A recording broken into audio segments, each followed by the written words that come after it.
So we are recording.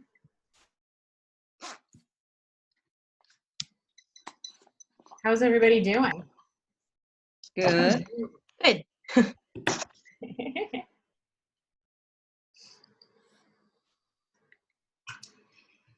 to see I enjoyed all your pictures. Oh, thank you. Nice to see everyone. Yeah. I've caught up on quite a few of the classes and I really am enjoying them. Oh, great. I just have a couple more to catch up on. Okay. Well, you're gonna get to read the end of the book. You know how that is. Sometimes you skip to the end. Yeah. So we'll be doing that. This is the last installment today, all about the alchemy of everything working together. But I just thought I'd give everybody a chance to check in first and just share whatever you feel like sharing. Well, I finally have Julie's weather.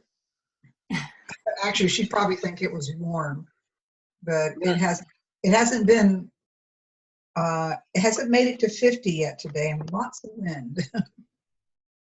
Oh, I'm not feeling too sorry for you. We had 3 degrees here this morning, so and 6 inches of snow to plow yesterday. So I'm feeling for you.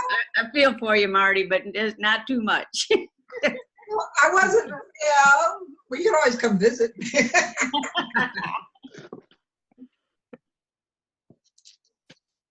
Yeah, it's been overcast here and raining a lot for the last 2 weeks. So it's really green here now. It's beautiful. It's been a while since it's been this green.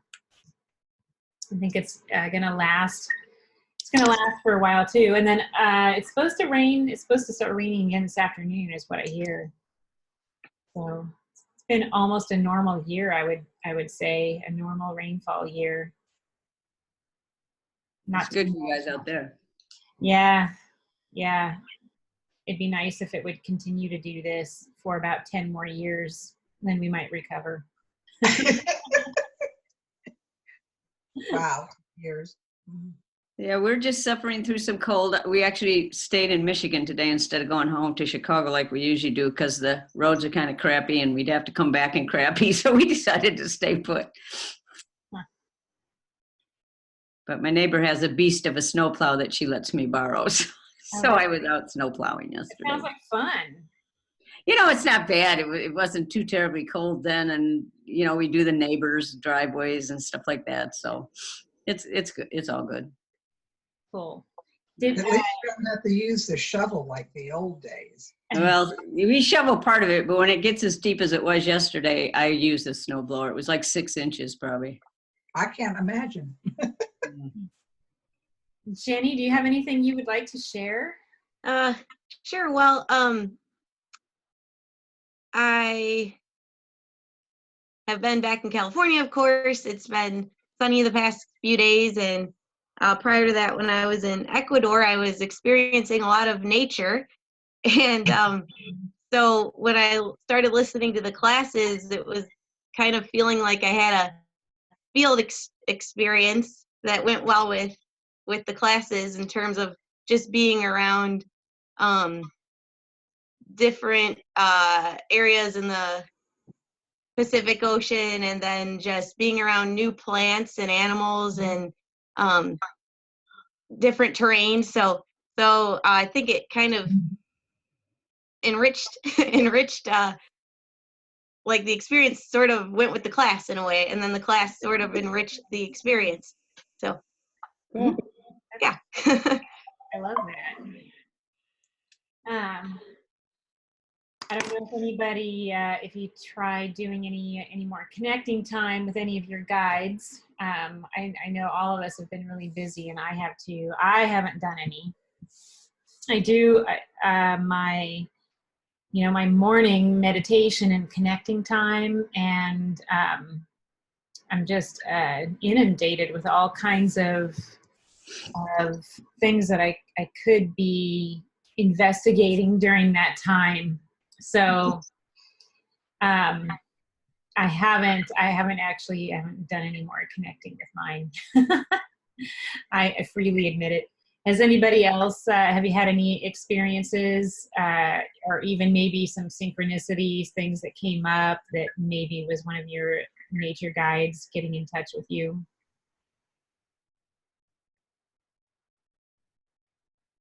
I don't know. I've been having a lot of, like thinking about things and then having experiences to Hmm.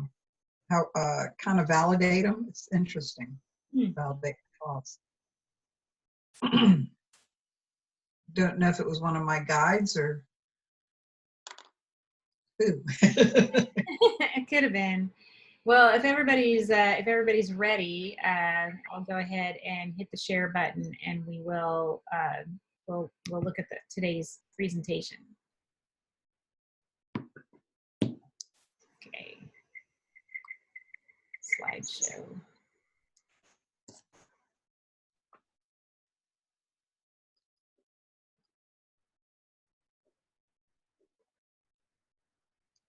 Okay,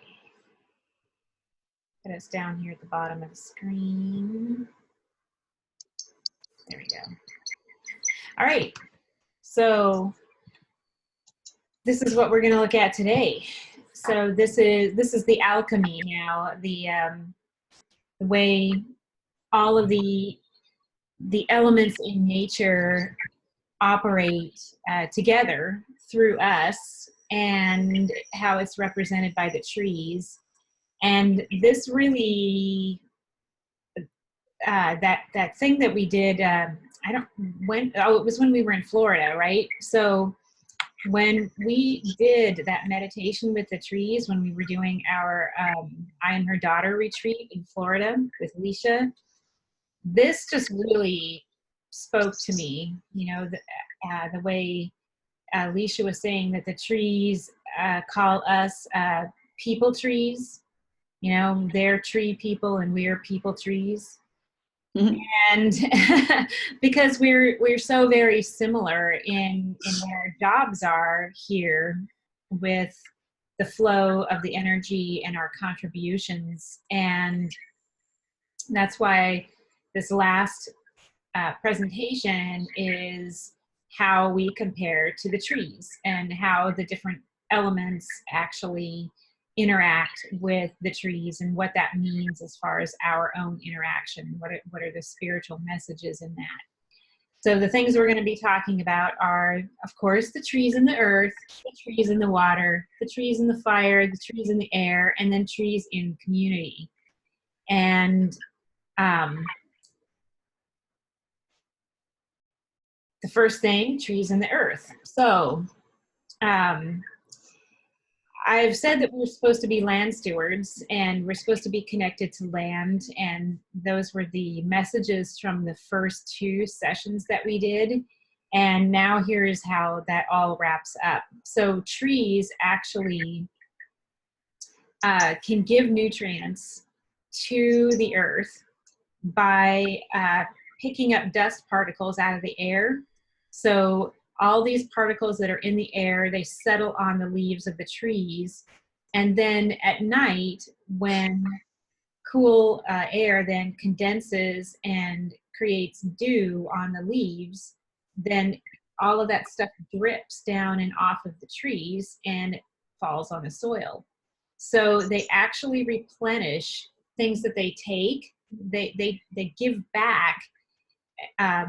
They give back the same things that they take. So the things that are in the air, the different atoms and the different molecules that need to replenish the earth, that they actually use, that they draw up to build their bodies out of, goes back into the ground. And that's how it does it. And the way they receive nutrients, I'm not sure like where I have. Now I'm double checking like something that I wanted to. No, I think I need to talk about this here. If I repeat myself, that's okay. So, so one of the ways that they receive nutrients is through the fungal network that's in the ground. So the fungi likes to live around the root zone, and sometimes it burrows in and lives a little bit inside the root of the plant, and sometimes it's just there next to it, but everything likes to be in the root zone because the roots, they put out all these nice gooey carbohydrates that enrich the other life that's in the soil, and it attracts all this life to the soil. So you have an incredible amount of difference between the numbers of living organisms that are living around the root zone as opposed to just out there where there aren't any roots. So the fungal network actually brings trace minerals to the plant. And that's how nutrients are received. And then they are given back by settling on the foliage and then having it drip down onto the ground. And water is actually replenished back to the earth in the same way. So the trees have created their physical bodies in a way that it makes little rivers. You know, the leaves, they point down, like on a pine tree. This is one of their mechanisms. The needles point downward, which makes the water fall down off of it and onto the ground when you get condensation. And then for deciduous trees, their leaves are, you know, they're floppy, and they drip. And they have created their bark also so that it concentrates in where a branch comes off of the trunk, and then it drips down the bark through the cracks and into the ground. So it makes little rivers that run down the trees. So that's how you get water back to the ground. And if you look, it's easy to see it here because it's dry half the year. But if you look at places where trees are growing as opposed to where they're not, it will stay green under the tree for a lot longer than it does out in the meadow. So those are how trees, they receive, but they also give back, and they give back actually more. They give back in ways that's more than what they need, because it actually replenishes for everything around them too. So then, of course, they give stability to the ground with their roots, and it holds things in place. The best way to stop a landslide from happening is to have things growing on the ground. So then, of course, the message for humanity in this is we are supposed to self-nurture. So we're supposed to receive, and there's abundance in that. And then we are also supposed to nurture our environment. So the trees are showing us that they are stewards, they are land stewards, but it doesn't mean that they suffer. It doesn't mean that they are giving and only giving to the land. They are also receiving back from it. So that's something that belongs in our belief system as well. And also the notion that when you do that, when you take care of the land, that there's an abundance of what you need to receive back. And it's not just you that's receiving. It's when we have this nice flow of back and forth happening, then there's abundance for everybody. So the trees are showing us that not only are they abundant, but abundance is created for all of the other life forms around them. You know, all of the actual, like the animals, they are receiving also. Okay, so the water cycle. I've talked about this before. So Julie and Marty, you may have heard me give, talk about this on my page because I'm super passionate about spreading this message, but it came up again, so here we go. So trees make it rain. So this is how trees are part of the water cycle. So here is this leaf over here, and on the underside of the leaves are these stomata. So the singular is stoma, and that right? Any of you as science people out there can correct me. Stomata, I believe, is the plural, but they're only showing one. So over here, I wanted you to see what they actually look like. So this is actually from under a microscope. And then over here, you can see that they're all over the bottoms of the leaves.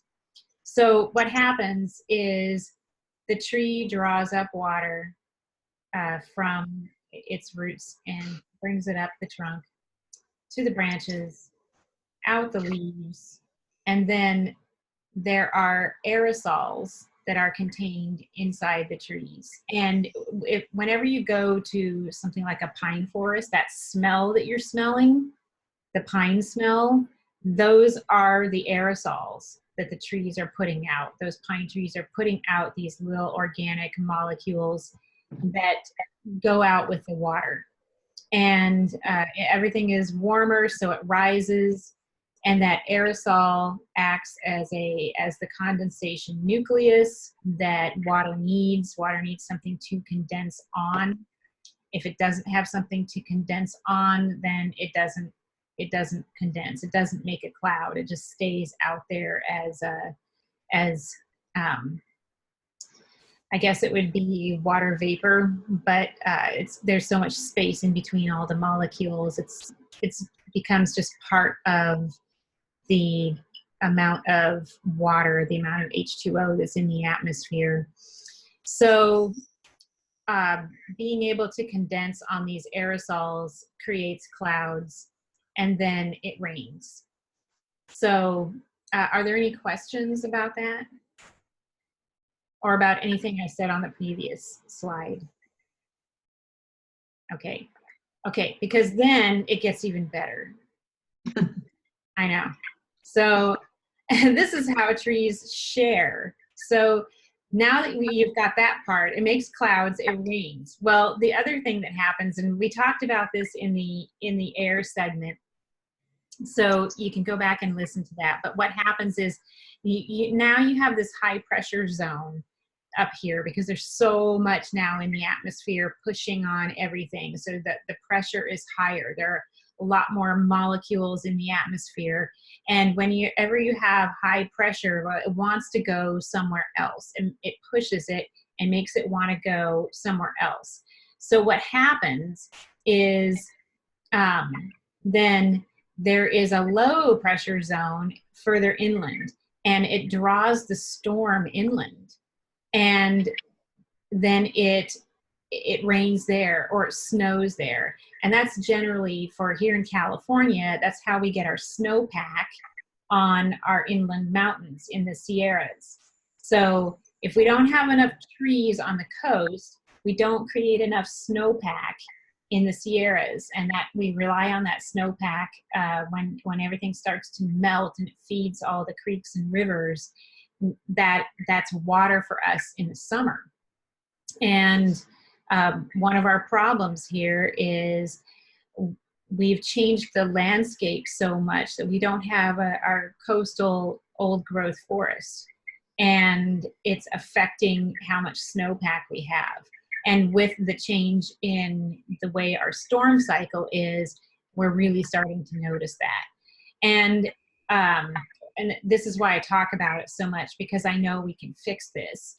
And I just have to talk to the right people, and enough of the right people to get people to be interested in reestablishing our coastal forest. So what this is about then, this is how trees share beyond their local region. And then they share beyond out into the community, and they put things out into the next tree community in. So the trees in the Sierras do the same thing for further inland. And I believe it's, if I remember correctly from my reading, it's something like 800 or 900 miles inland from the coast that that particular weather pattern that the trees control, that the effect is felt. So it just keeps cycling, you know, that from the Sierras it goes on over further east, and I believe by the time it hits Colorado, you probably don't get over the Rocky Mountains. So the Sierras are not as high as those. So this representation is for us to remember that it's not just about serving in our local area or maybe just our family, but also serving humanity and serving the earth in a bigger way. And this, of course, can be done in a lot of ways. It doesn't mean that you have to be traveling and performing outreach to communities. It's more like, what can you do that has a lasting effect somewhere else, like maybe buying local food. That means less travel time of food, less burning of fossil fuels, less trucks on the road, which I always like less trucks on the road. So that's what the trees are showing us, that this giving back extends, and to that saying of that, how does that go? Act locally, think globally. Even acting in your local area can have a global effect. And the ways that you can do that are by, paying attention to the kind of resources that you bring into your home, and how much plastic is there, or how much online ordering do you do versus maybe going out and trying to invest in your local area. So all of those things affect globally. So trees are a great example. They're a great example of how big of a difference we could all make if everybody was doing that. Are there any questions on this? Okay. You just need to be good people trees. We do. We need to be good people trees, and we can. Okay, trees and fire. All right. I love trees so much. So one of the ways that trees are designed to withstand fire is through the density of their bark, how thick it is, how, the inside tissues where things are moving up and down the tree, there's life and movement happening there. But in the bark, there's nothing. It's just protection. So it'd be like if we had a layer where there was no oxygen or blood flow or anything that was surrounding us, like how some certain insects have exoskeletons, so that's why you can drop them on the floor and they don't die. So they have one of those, and the trees, theirs is to protect them from fire. And the way this happens is trees are meant to be in community. So all of these examples that I'm giving you are the ways that trees are in community, and what they do for the community and what the community does for them. So with trees, baby trees, teenage trees, they're meant to have parents. So these trees are not, when they are young, a great number of them are not intended to be out in the open sun. So this is why you can't just go in and replenish a place that's maybe been logged, clear cut. You can't just go in and replant trees. That's not how they grow. They need to be shaded, and what this does is it stunts their growth. They don't get a lot of sunshine, so they don't get a lot of nutrients. So what they do is they grow really slowly, but while they're not growing up, they're growing out. So the parents are giving them what they need so that they can withstand fire later. So this is just like what parents do for their own kids. They protect them, but they also let them have experiences. And in doing that, it creates an environment where where the kids or the tree kids, the kid trees, can be ready for something like fire later, where fire represents a huge change, a huge metamorphosis. They might be affected by it, but they've already been prepared for life's challenges. So that's what what the trees are showing us with fire. And of course, the trees they benefit from fire as well, because it opens their seeds. So that came up when we did our week on fire. So it opens seeds, and it allows new life, and it also clears the ground for new life, and it changes the landscape. And in giving the trees the chance, here again is the metaphor, in giving the trees the chance to thicken their bark, they are prepared for the challenge of fire. And for us, for humanity, this is our by receiving from your parents acceptance, understanding, wisdom, guidance, not completely sheltering your child from things that can happen, then they become ready for the things that will happen to them as adults. So, and then they get to be shown how it is that they can heal. And if parents are, if they are going through a challenge or a grieving process, and they're open about whatever it is that they are grieving, then the kids get to see how that works. And then they understand that it's normal, and they get to see how to work through that instead of pushing it away. Which we don't really teach that. So anybody who is beginning to look at that and teaching it, I support them. We have a woman here in this area who's been doing that, and the way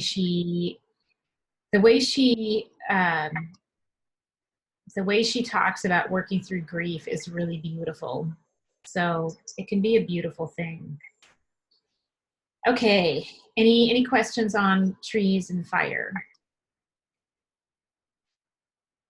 Okay. So I'm hoping this means that I'm just really, really clear about everything that I'm saying. Okay. All right. So trees and air. With this, this is I love this also. Air is that element that either brings something new to you or carries you somewhere else to something new. It also creates resilience. If the wind is blowing around you and you are not the thing that's being lifted up and carried somewhere else, it means it is bringing something new to you, but it also means you have to withstand the wind. So there was this story I heard about, where did we talk? Did we talk about that? Was that us? About trees and heartwood? No. It wasn't us? I don't remember hearing about it. Okay, because I'm trying to think, where did I hear that? I was with a group of people and we were talking about trees and heartwood. So there was this story about they were doing this live inside a dome for a year or something like that, and try to create this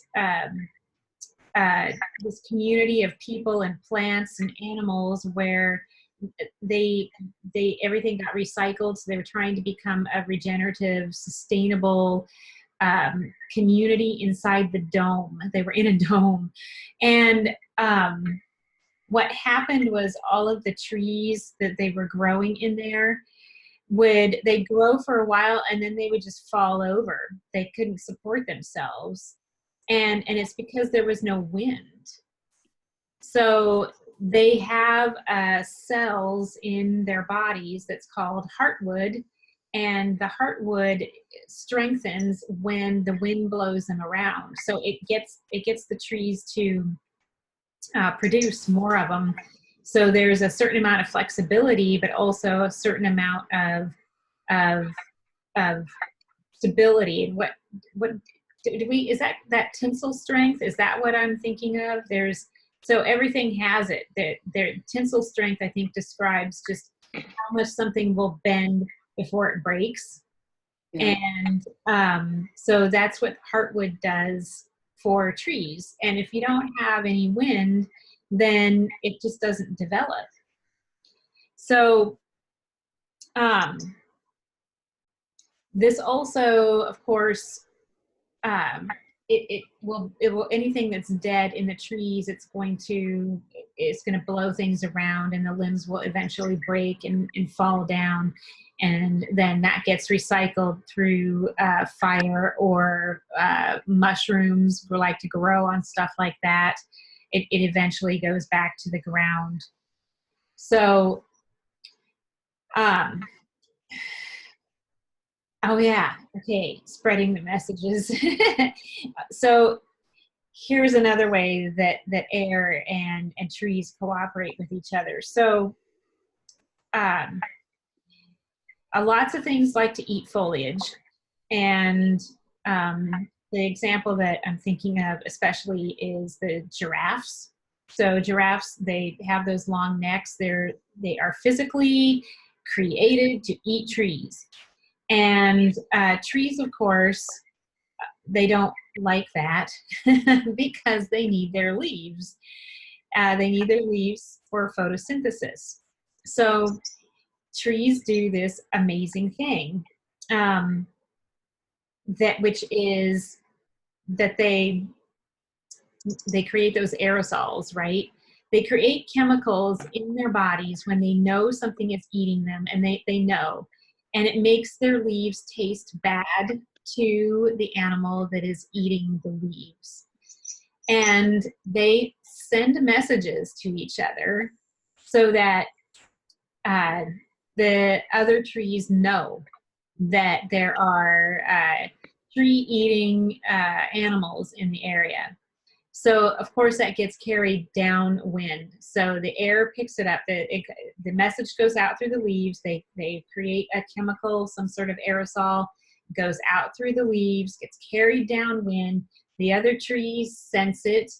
And so what they do is they protect themselves, and they start to produce that bad-tasting molecule before the animals can come and eat them. Of course, then the animals are going to go upwind, but then those trees take care of themselves and everything else that's downwind of them that hasn't been eaten yet. So that reminds me of something I meant to say. Oh, that's funny. I'm talking about this here, and it's on the next page, the trees and community. So I probably meant to do this more generally here, which is, yes, they communicate with aerosols. Oops, hang on, wrong way. They communicate with aerosols, and they also communicate through the fungal network, but we'll get to that on the next slide. So so the messages for us then is really about what we put out through our own communication.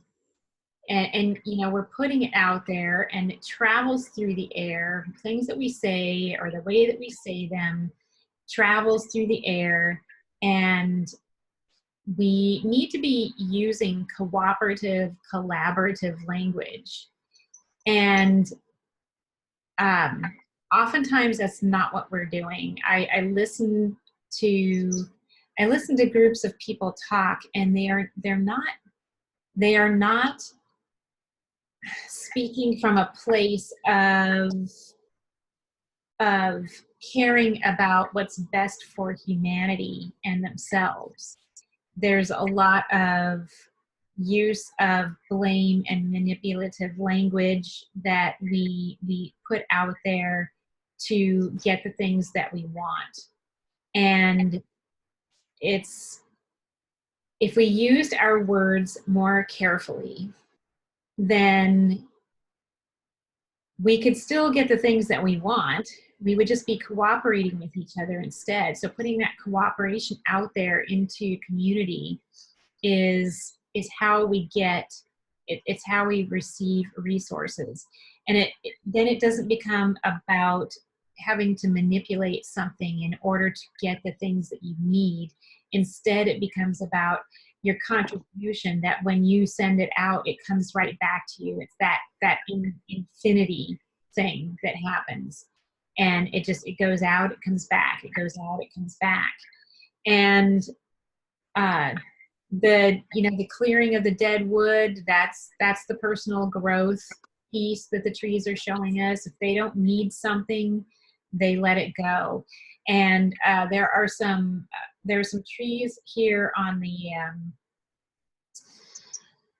if you go west and on the, trying to think, it's on the west side of where the Pacific Rim Trail is. There are these trees over there that don't grow anywhere else on the planet.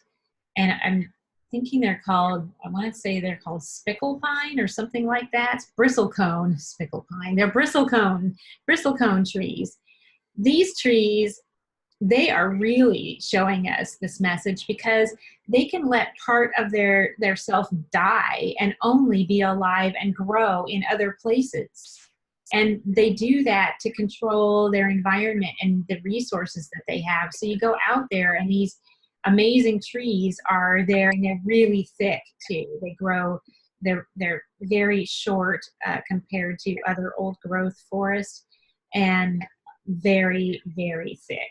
And then most of them have dead parts. And then it doesn't mean they're dying. It just means that they didn't need that part of themselves anymore, so they just let it go. So that's the personal growth piece that they're really trying to show us. And then, of course, that enlightened communication, which is what I talked about first, sharing with each other and being about helping. When you help, you receive help back. Any questions on this? Mm-mm. Okay. All right. So trees and community. I already talked about the aerosol messages.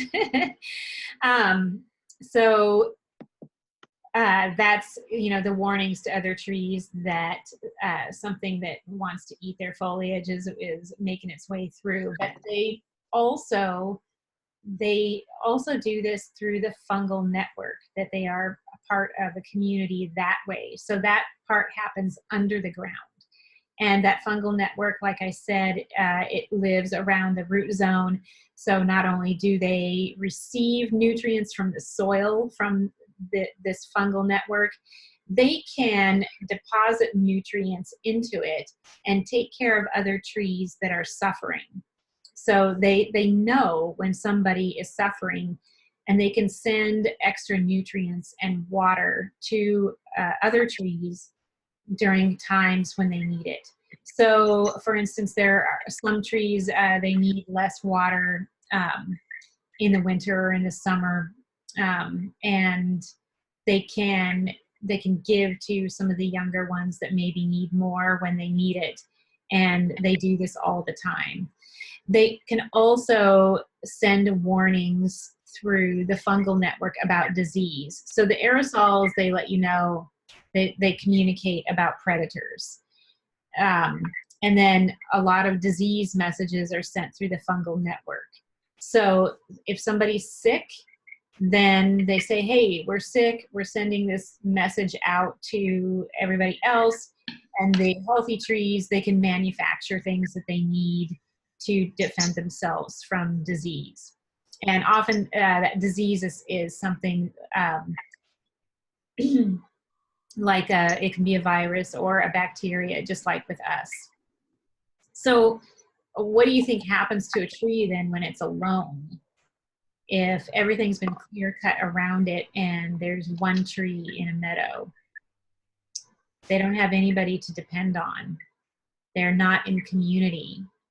And they are less able to, they're less strong because they don't have somebody to share nutrients with. They don't have somebody to share water with. They don't have somebody to alert them if there is disease. They don't have help. They're not in community. They're not connected. And it's pretty obvious what that message is for us overall about being in community. We have for so long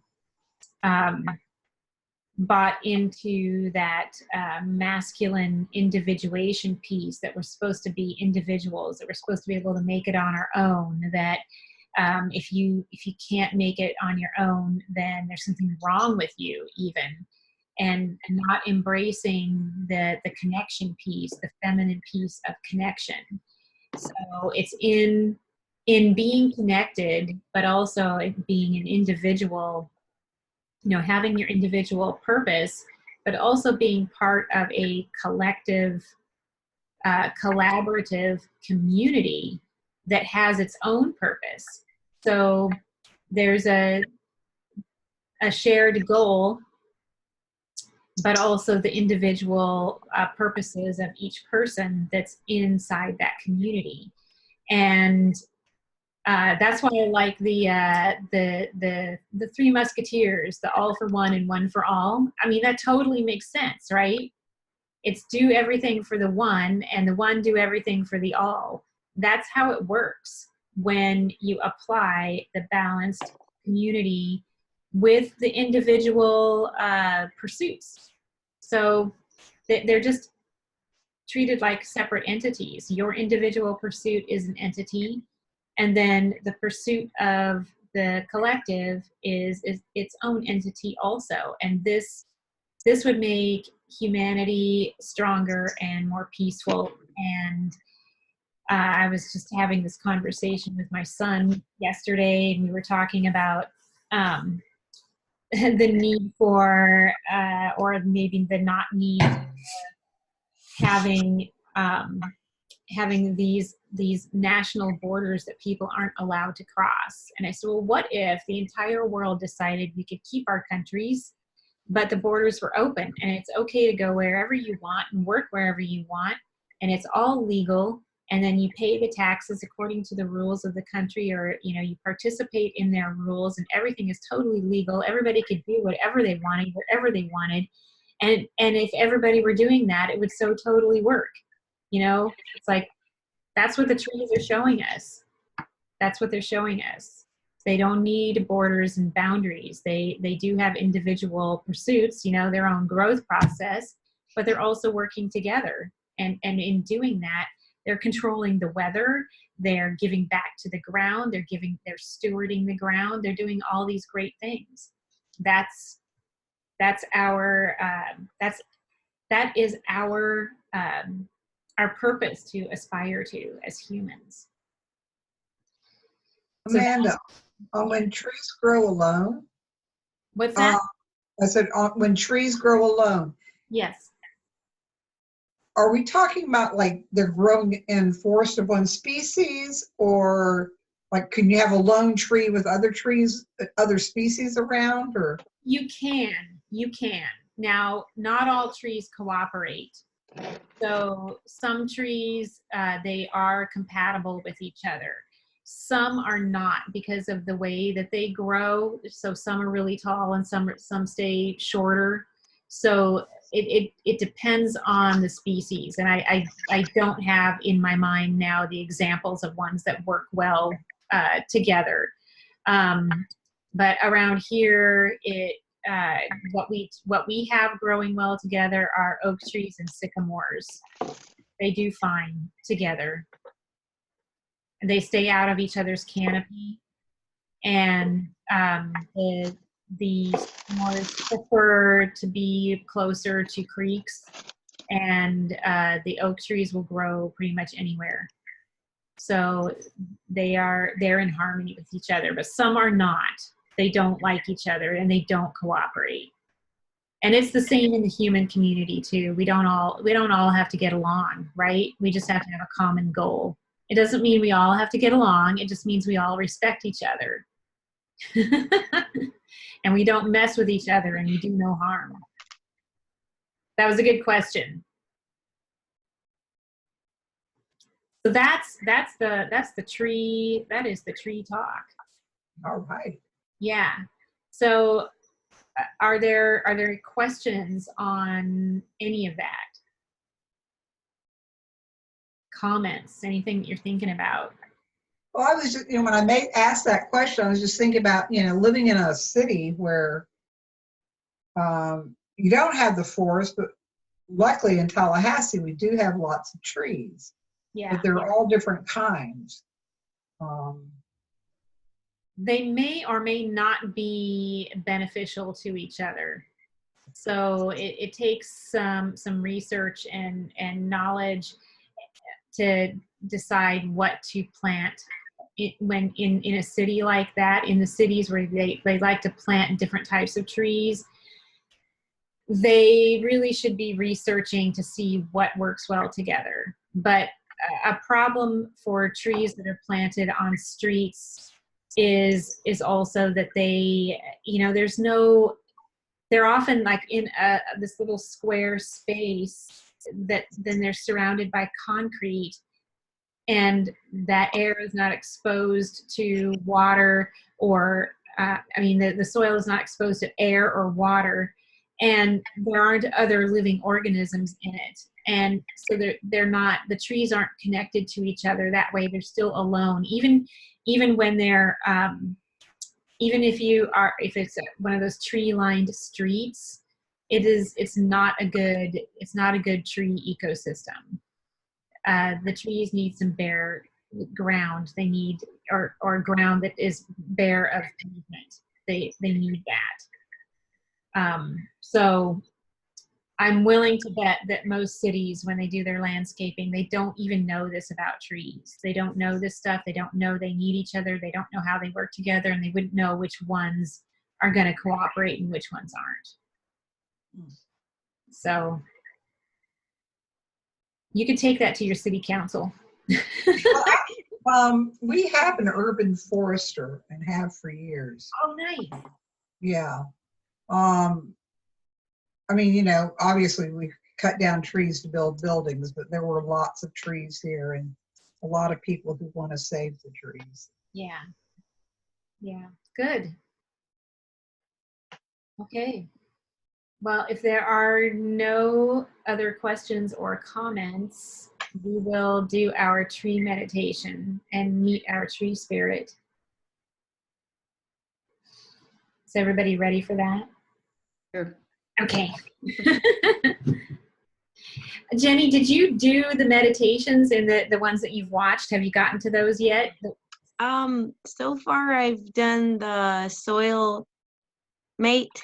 The soil mate. And then the next one, I was a little distracted, so I was gonna replay it to focus a little better. Okay. And but other than that first meditation we did on the first class, that's as far as I've. Okay. I just wanted to make sure you actually had done at least one, so you knew the routine. We're just gonna meditate for a few minutes. I'll walk you through a visualization and meet our tree spirit, see what we get here. And if everybody's ready, you can go ahead and relax. Close your eyes. Take some deep breaths. So breathe in through your heart and see that light in your heart center. And as you breathe, that light grows.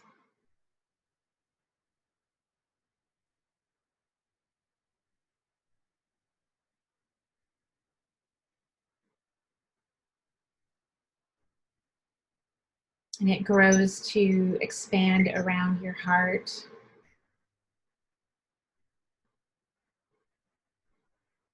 And then around your body. Maybe fills the room where you are. And you can allow it to grow as big as it needs to or wants to.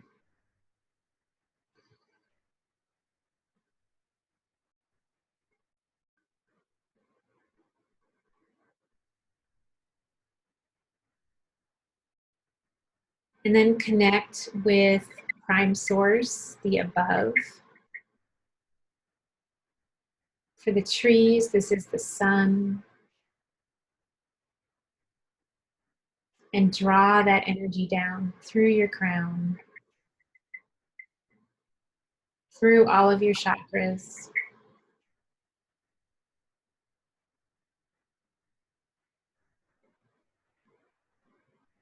Out your root chakra and down deep into the earth, to the earth's core. Wrap it around the earth's core.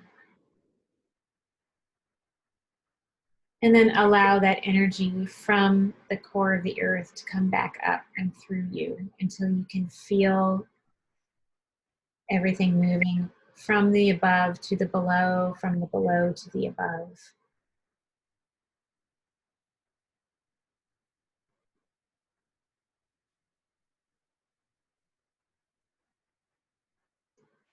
And then ask for connection with the divine masculine and the divine feminine archetypal energies.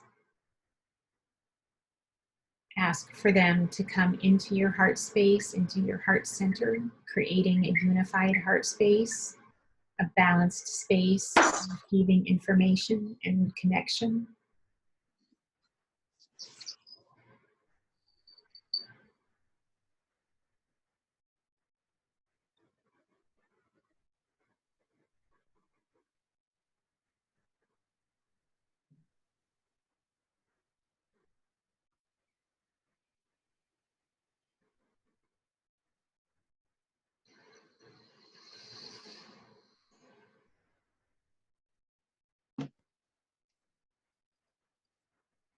And now imagine yourself walking on a forest path.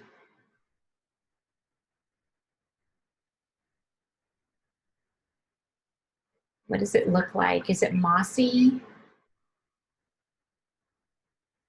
Is it rocky? Is it wet? Are you in a more arid place or are you in a more humid place?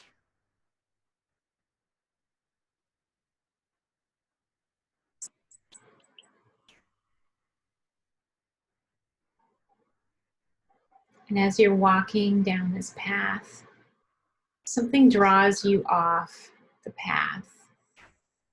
You see something, maybe a butterfly floats by or a deer jumps across the path and you follow it.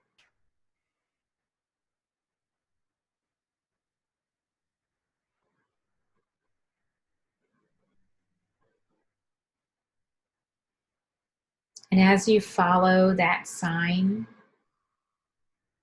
it leads you to the most amazing tree you've ever seen.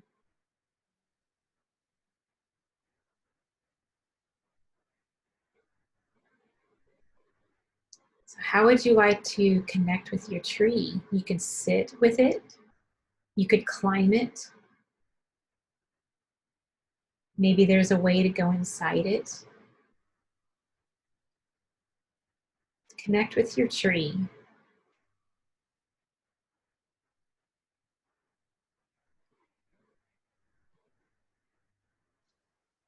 This tree holds a little spirit. Little spirit helpers live in this tree.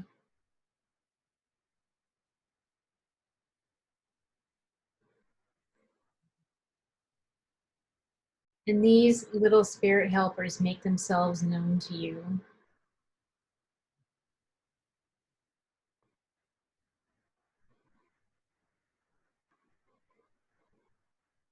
They show themselves to you.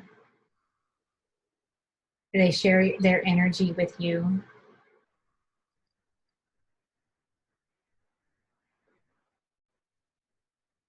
They might have a message for you or a gift.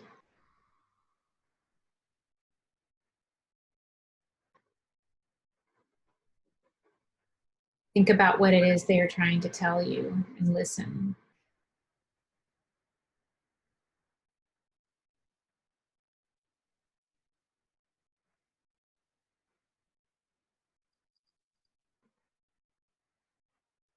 And perhaps the gift that they give you is something that you get to take back with you.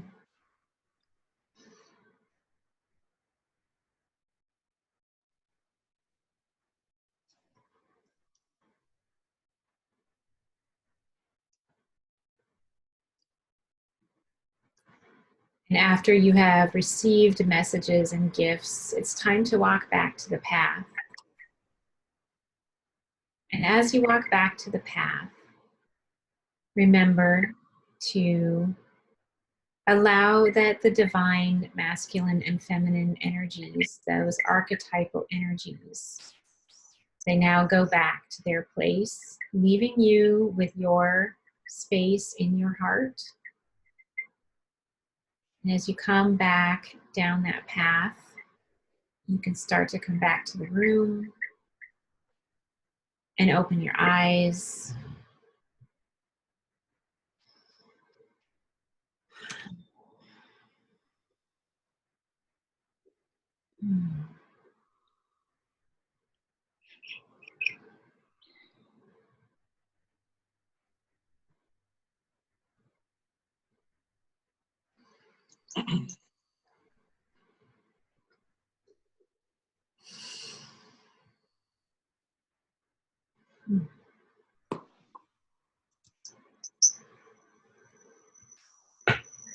Does anybody want to share their experience?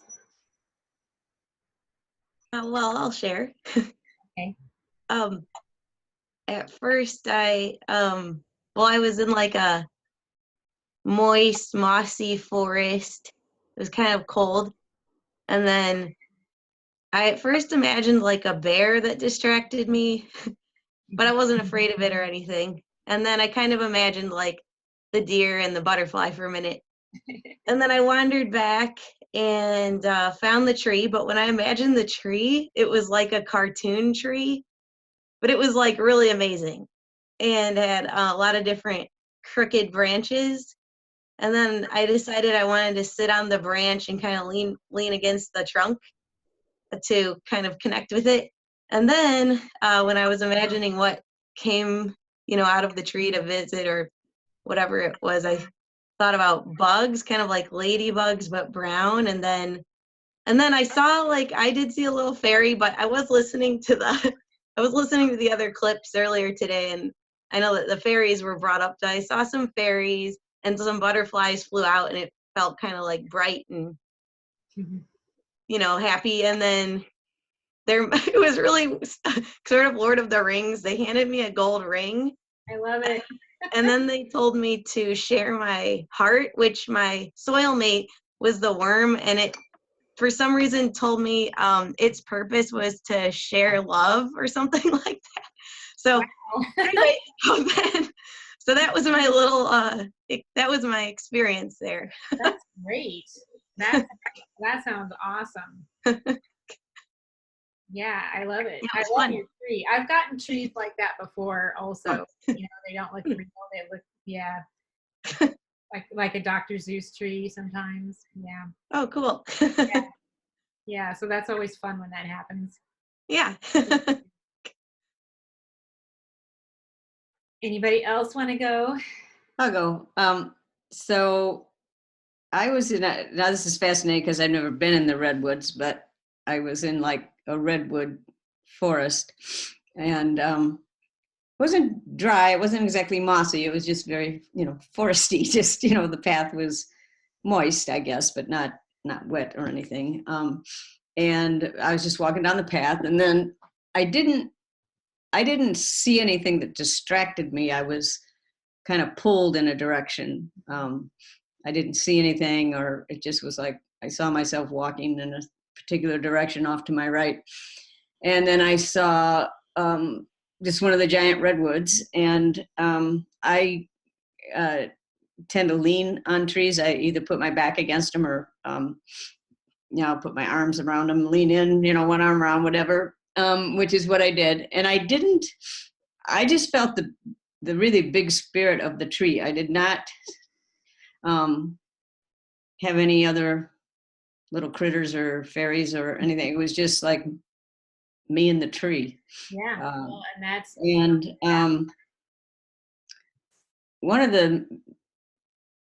I guess the strongest feeling I got from it, and this is sort of how I felt out in New Mexico when I got that whole earth talking to me thing, was that the trees can carry messages from us to the earth, to the, great Mother Earth, that they're really conduit for communication of sorts, I guess. And probably vice versa. But the strongest thing I got was that's a real strong communication piece. And then just that they're, it's just solid and firm and strong and very just like,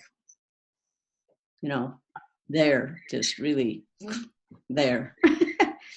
awesome. That's kind of how it was for me. Yeah, I love it. That's great. Marty, do you want to go? Sure. So I had a very strange little meditation. First, I was walking on really thick pine straw, which growing up in Georgia, I was in a lot of pine forests, so that didn't seem strange. And then all of a sudden, all I could see were strawberries, the most incredible, yummiest looking strawberries. And then you're like, okay, well, who do you see? And I'm like, oh, where's my tree? Where's my tree? And I got very distracted by the strawberries. And then all of a sudden I saw like one of those little oak fairies that what was her name? Cicely. Yeah, I know who you're talking about. I think I have one of her books in this room somewhere. Well, yeah. I have several of her books, but anyway, and it was like one of those with the little, oak cap on, and so I guess that was my little being. I didn't really get a message per se. That I guess I got real thrown off by the strawberries. Well, there's probably something for you in regards to the strawberries also. And if you didn't know this, if I haven't already said it, I talk about strawberries because the way they grow them is not what strawberries like. Strawberries are an understory plant. They like to grow under trees or under shrubs. That's what they need. So the way we grow them here in California is to like zap the heck out of the soil with something that kills everything in it, because they get attacked by nematodes here, by root feeding nematodes, because they don't live in as an understory plant like they're supposed to. They're living out in the open. So I love it that you saw the strawberries. Well, and it's funny you say that because, of course, I've always seen strawberries out in the open, so I would plant them there. And then they would go run into the shade. So I now have a bunch under my plum tree and a bunch in the back. We'll see what they do. I'm just letting them go. Excellent. Mine are taking off. I planted mine under the neighbor's tree. And because I don't have a good tree in my yard. I have a palm tree, which isn't really a tree. So my neighbor's tree kind of hangs over. So I planted my strawberries under there, and now 4 years later, they're really doing well. It took them a while. To get established because it still wasn't quite perfect. The neighbor's tree isn't quite exactly what they wanted. They like to grow under all the nasturtiums that come out in the wintertime too. So yeah. Well, was that everything, Marty? Mm-hmm. Okay. I had I was surprised. I didn't know. I hadn't even thought about what I might be getting. And I know when I first started to think about my tree spirit, I was thinking about geckos, but I didn't get a gecko. I got fireflies. I got all these little fireflies, and I remember that I really need to go back to that, because when we were in Florida, one of the things that I put in my my whole brain journal was a firefly, and I had written some stuff about it. Now I want to go back to that journal and look at that and see what I wrote in there. So I'm going to go and check that out when we're done. But that's what I got. Yeah. So, well, that was fun. Thank you, all of you, so much for doing this with me. This has been a really good experience. I know we have one more Thursday card reading day, and then we're done. But please, especially you, Jenny, as you work through the videos, if you have any questions, post them in the group. I'll leave the group open right now and just let it be there. I still have this explanatory video that I want to make about the water freezing, because that question that you asked, Marty. So I'm gonna go back into that and explain it a little bit better. And I need to get my schedule posted. You guys still have your 30-minute readings, so my apologies, I haven't gotten that up yet. I'm trying to split my time between all these things. So anyhow, I'm going to stop this recording.